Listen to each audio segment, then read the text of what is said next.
اعوذ باللہ من الشیطان الرجیم بسم اللہ الرحمن الرحیم وبہ نستعین وہو خیر ناصر ومعین۔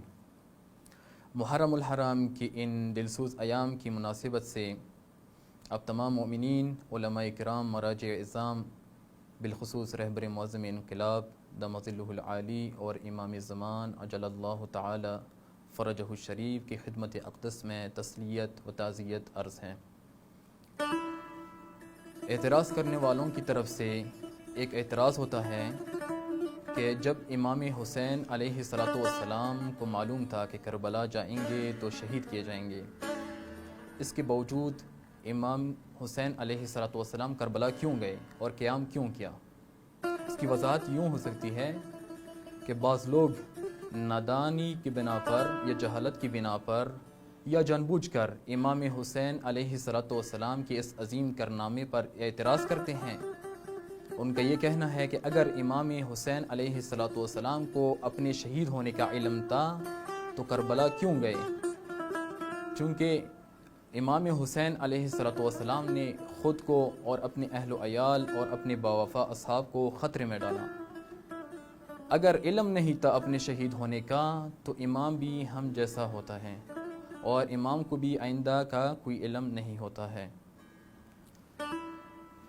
آیا یہ سوال بذات خود صحیح ہے یا صحیح نہیں؟ ممکن ہے کہ بعض اوقات ایک شبہ انسان کو یہ سوچنے پر مجبور کرے کہ امام علی مقام علیہ السلام نے یہ قیام فرمایا اور اپنے اہل و عیال اور خود اور اپنے باوفا اصحاب کے ساتھ کربلا گئے تو امام علی مقام علیہ السلام نے اپنے آپ کو خطرے میں ڈالا، اور قرآن نے اپنے آپ کو خطرے میں ڈالنے اور ہلاکت میں ڈالنے سے منع فرمایا ہے۔ ممکن ہے یہ شبہ پیدا ہو جائے، چونکہ ارشاد رب العزت ہے وَلَا تُلْقُوا بِأَيْدِيكُمْ إِلَى التَّهْلُكَةِ۔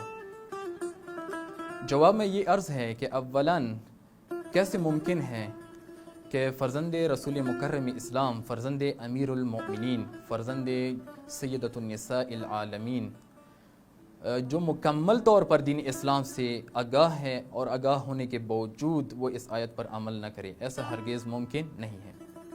ثانیاً اس آیت میں خداوند متعال ارشاد فرماتا ہے کہ وَأَنفِقُوا فِي سَبِيلِ اللَّهِ وَلَا تُلْقُوا بِأَيْدِيكُمْ إِلَى التَّهْلُكَةِ وَأَحْسِنُوا إِنَّ اللَّهَ يُحِبُّ الْمُحْسِنِينَ۔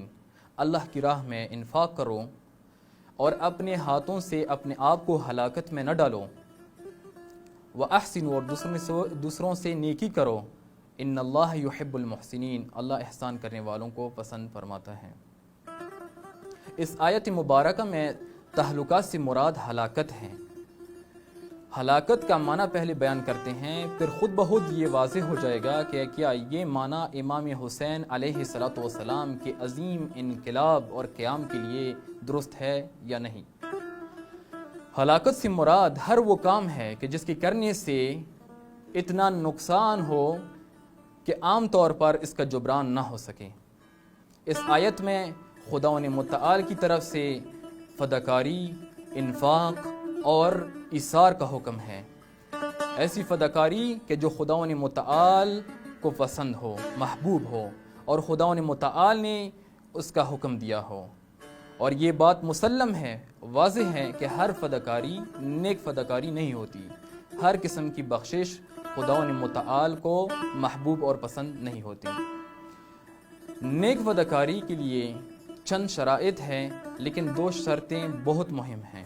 پہلی شرط یہ ہے کہ جو عظیم ہدف کے لیے کسی چیز کو قربان اور ایثار کر رہا ہے وہ ایسا ہو، وہ چیز ایسی ہونی چاہیے کہ عقل مند لوگ اس کو ٹھیک کہتے ہوں۔ اگر وہ چیز عقل کے دائرے سے خارج ہو تو قطعاً وہ خداوند متعال کو محبوب اور پسند نہیں ہوگی۔ یہ ہو گئی پہلی شرط۔ دوسری شرط یہ ہے کہ جو شے راہ خدا میں قربان ہو رہی ہے وہ چیز اہمیت اور اس قابل بھی ہو کہ عام لوگوں کے لیے اس کا قربان کرنا نہایت ہی مشکل ہوتا ہے، اور یہ بندہ راہ خدا میں اپنے مقصد کی خاطر بہت آرام سے قربان کرتا ہے۔ اگر ان دو شرطوں کو امام حسین علیہ الصلوۃ والسلام کے قیام میں ملاحظہ کریں تو بطور احسن بنحو احسن یہ دو چیزیں امام علی مقام کے قیام میں پائی جاتی ہیں۔ اس لیے ہم کہہ سکتے ہیں کہ امام حسین علیہ الصلوۃ والسلام کا قیام عقلائی ہے، اور امام حسین علیہ الصلوۃ والسلام کا ہدف خود اپنی جان، اپنے اہل و عیال اور ان کے باوفا اصحاب کی قربانی سے بالاتر تھا، چونکہ امام حسین علیہ الصلوۃ والسلام کا ہدف حفظ اسلام، حفظ قرآن اور حفظ سنت پیغمبر خداوند پیغمبر اسلام تھا۔ تو یہ کہہ سکتے ہیں کہ اگر روز عاشوراء امام حسین علیہ الصلوۃ والسلام کی یہ عظیم قربانی نہ ہوتی اور آپ کے باوفا اصحاب کی یہ عظیم قربانی نہ ہوتی تو تمام انبیاء کی زحمات اور تعلیمات ضائع اور دفن ہو جاتی۔ یہی وجہ ہے کہ اسلام کی ابیاری امام حسین علیہ الصلوۃ والسلام کے مقدس وجود کے قربانی سے ہوئی، اور نتیجتاً یہ بھی ہم کہہ سکتے ہیں کہ امام حسین علیہ الصلوۃ والسلام کی قربانی ہی اسلام کی بقا کا ضامن ہے، چونکہ پیغمبر خدا صلی اللہ علیہ وآلہ وسلم سے ارشاد گرامی ہے کہ تمہارے پاس تین چیزیں ہیں، مال، دوسری چیز جان اور تیسری چیز دین۔ جب جان خطرے میں پڑ جائے تو مال کی قربانی دے کر جان کی حفاظت کرو، جب دین خطرے میں ہو تو مال اور جان دین پر قربان کرو تاکہ دین محفوظ رہ سکے۔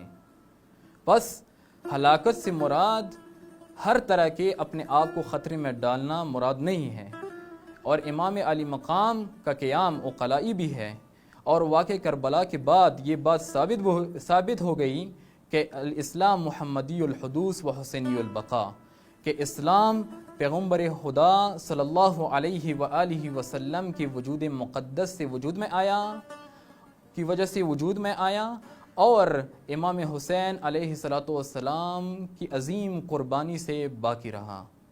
وصلی اللہ علی سیدنا محمد وآلہ طیبین طاہرین۔ کس پہ خنجر چل گیا، کس کا گلا کاٹا گیا، جس نے امت کے